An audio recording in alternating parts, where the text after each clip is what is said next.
नमस्कार मित्रमैत्रिणींनो, एव्हरीथिंग या चॅनल मध्ये आपल्या सर्वांचे खूप खूप स्वागत आहे। मित्रमैत्रिणींनो, आता मकर संक्रांत जवळ आलेली आहे। आपण आज मकर संक्रांतीला वाण काय द्यावी आणि मकर संक्रांत म्हणजे काय आणि मकर संक्रांतीचे वाण म्हणजे काय याबद्दल माहिती पाहणार आहोत। सर्वात अगोदर माझ्या सर्व मित्रमैत्रिणींना मकर संक्रांतीच्या खूप खूप शुभेच्छा। तिळगुळ घ्या आणि गोड गोड बोला आणि तुमची साथ कायम अशीच राहू द्या। आता आपण मकर संक्रांतीबद्दल माहिती पाहूया। मकर संक्रांतीच्या दिवशी धनुर्मास संपतो, म्हणजे त्या दिवसापर्यंत तांदूळ आणि मूग डाळ यांचा खिचडीचा नैवेद्य दाखवून सकाळी लवकर जेवण करण्याचा प्रघात आहे। संक्रांतीच्या दिवसात तीळ व गूळ यांना फार महत्व आहे, कारण या काळात थंडी असते। त्यामुळे गूळ व तीळ यासारख्या उष्ण पदार्थांचे सेवन या काळामध्ये आरोग्यवर्धकच आहे। सवासणी अर्थात लग्न झालेल्या बायकांसाठी हा सण तितकाच महत्वाचा असतो। अगदी आवडीने वाट पाहत असतात। लग्नानंतरची पहिली संक्रांत तर खास असतेच, पण पहिली 5 वर्षे मकर संक्रांतीची वाण दिले जाते।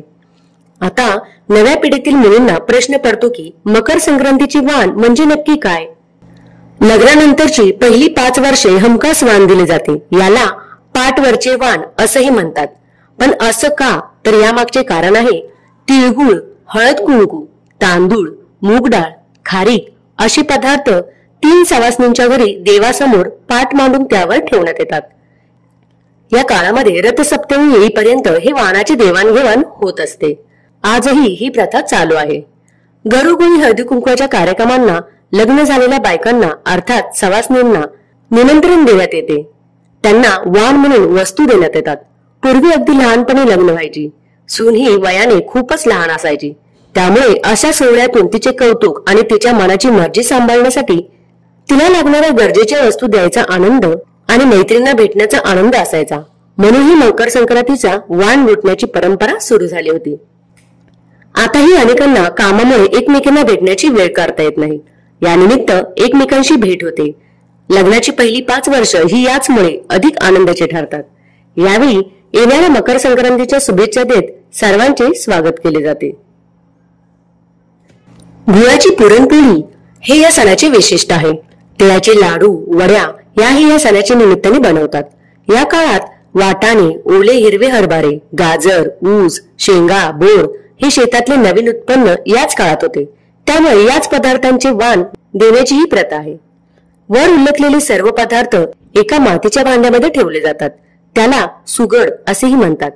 काही ठिकाणी त्यावर मातीची झाकणीही असतात। ही वाण सवासणीला दिली जातात। एक देवाजवळ, एक तुळशीजवळ व 3 सवासणींना आपल्या घरी बोलवून वाण दिले जाते। काही बायका छोटी वाण देतात, काही बायका जर मोठ्या आकाराची काळ्या रंगाची सुगड असेल तर ती देतात, त्याला सुगड असेच म्हणतात। बहुतेक कोकणस्थ ब्राह्मणांकडे सुगड देण्याची प्रथा आहे। लग्नानंतरची पहिली 5 वर्षे महिला पाटावरची वाण देतात। सर्व पदार्थ तिळगुळ, हळदी कुंकू यात सर्व सवासणींच्या घरी जाऊन देवासमोर पाठ मांडून ठेवल्या जातात। संक्रांतीपासून ते रथसप्तमीपर्यंत बायका हळदी कुंकू करतात। पूर्वी काही ठिकाणी सोरट करत असत। सोरट मध्ये वेगवेगळ्या प्रकारच्या वस्तू मांडून ठेवतात व समोरच्या वागड्यातील चिठ्ठ्यांमधून एक चिठ्ठी निवडून त्याला असलेली वस्तू या सवासणीला कुंकू लावून देतात। या दिवसामध्ये नवीन बाळाला, वर्षाच्या आतील बाळाला बोरनान केले जाते। लहान मुलाला भोवताली बसवून मध्ये पाट्यावर बाळाला बसवतात।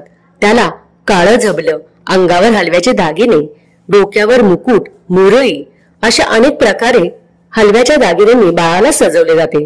त्याच्या डोक्यावरून कुरमुरे, बोरं, चॉकलेट, गोळ्या असे सर्व लहान मुलांच्या आवडत्या वस्तू घालतात व इतर मुलेही त्याचा आनंद घेतात।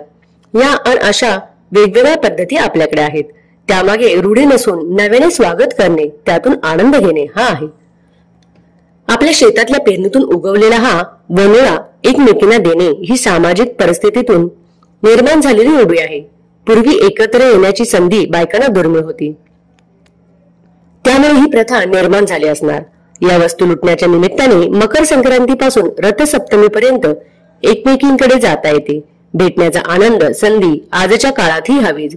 त्या निमित्ताने पुन्हा नातलग मैत्रिणी एकत्र येतात, हाच खरा यामागचा अर्थ आहे। मकर संक्रांती हा सामाजिक सण आहे.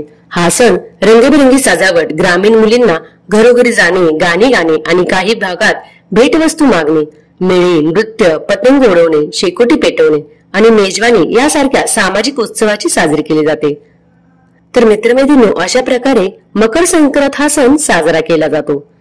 या दिवसांमध्ये तिळाची वडी, तिळाचे लाडू खाल्ले जातात आणि मकर संक्रांतीपासून ते रथसप्तमीपर्यंत वाण लुटला जातो.